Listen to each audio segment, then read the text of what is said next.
sobre los conceptos básicos de la estadística descriptiva, que soy yo, Ángel. Celio. Cosa Campaña. Bueno, vamos a empezar con los contenidos de qué es la estadística descriptiva, conceptos generales, tipos de variables estadísticos, parámetros estadísticos básicos y la distribución de frecuencias. ¿Qué es la estadística descriptiva? La estadística descriptiva es una disciplina que se encarga de recoger, almacenar, ordenar, realizar tablas o gráficos y calcular parámetros básicos sobre el conjunto de datos. La estadística descriptiva, también definida, es la rama de las matemáticas que recolecta, representa y caracteriza un conjunto de datos. Algunos conceptos generales que tenemos son la muestra, que es un conjunto de individuos de la población que refleja las características de esta lo mejor lo posible, y si la muestra y población coinciden, se dice que se dispone de un censo. La población es un conjunto bien definido sobre el que se observa o puede observarse una cierta característica. El tamaño de la población es el número de individuos que tiene. Y es un individuo, se llama individuo cada uno de los elementos de la población. Estos elementos no tienen por qué ser necesariamente personas, aunque en psicología es lo más común. Otros conceptos que tenemos es el censo, como ya les había presentado. El censo, cuando se realiza el estudio sobre todos los elementos de la población. Una variable es un símbolo que representa una característica estudiada en la población. Llamamos dato al valor que la variable toma sobre un individuo concreto de la muestra. Y pues, bueno, yo les voy a hablar sobre los dos tipos de variables estadísticas. Cualitativas. Son aquellas que almacenan características o atributos, es decir, datos no cuantificables que representan un aspecto de un objeto de estudio, como lo puede ser la apariencia física del mismo, personalidad, estado, entre otras. Punto número 2. Cuantitativas. Son aquellas que abarcan datos numéricos, tales como magnitudes físicas, cantidades, cifras, entre otro tipo de información.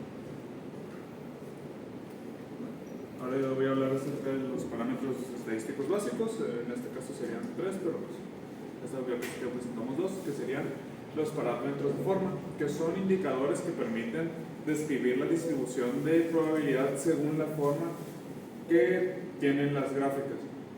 Además de que se utilizan para determinar cómo es la distribución sin tener que, pues, como mencioné, una gráfica, pero no necesariamente tiene que ser representada de forma gráfica.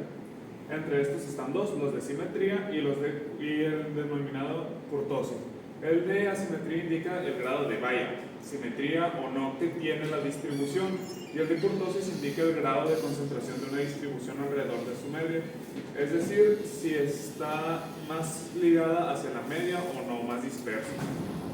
Luego están los parámetros de dispersión, que indican la dispersión de un conjunto de datos. Por lo tanto, los parámetros de dispersión se utilizan para evaluar qué tanto se separan los datos obtenidos de la muestra de lo esperado. Y los parámetros de dispersión son la desviación estándar o desviación típica, la varianza, el coeficiente de variación, el rango, aparte del rango está el rango intercuartil y la desviación media. Y pues por último están los parámetros de posición. Estas son medidas estadísticas que informan de la estructura de los conjuntos de datos, o dicho de otra manera, son los parámetros de posición que ayudan a saber cómo es el conjunto de datos. Estos se dividen en dos tipos, que son los parámetros de posición central y los de posición no central. Los de posición central indican los valores de la distribución que están centralizados, como puede ser la media, es decir, el promedio de todos los datos, la mediana, el valor medio de todos los datos ordenados de menor a mayor, y la moda, que es el valor que más se repite en el conjunto de datos. Y luego están los de posición no central, que estos dividen el grupo de datos en partes iguales, que puede ser dependiendo de la cantidad de datos, como puede ser los cuartiles, que dividen en cuatro partes iguales, los quintiles, que los dividen en 5, los deciles, que lo dividen en 10 intervalos de la misma amplitud, y los percentiles, que lo dividen en 100 partes equivalentes. Ya para acabar con esta exposición, les voy a hablar sobre la distribución de frecuencias. Número 1, frecuencia absoluta. Es el número total de veces en que se repite una observación. En ocasiones, las observaciones se pueden presentar en intervalos. Punto número 2, frecuencia relativa. Es el número en porcentaje que se repite una observación o un conjunto de ellas. Número 3, Frecuencia acumulada. Puede ser relativa, acumulada o absoluta acumulada. Indica la cantidad acumulada hasta cierta observación. Y bueno, eso sería todo por esta parte. Muchas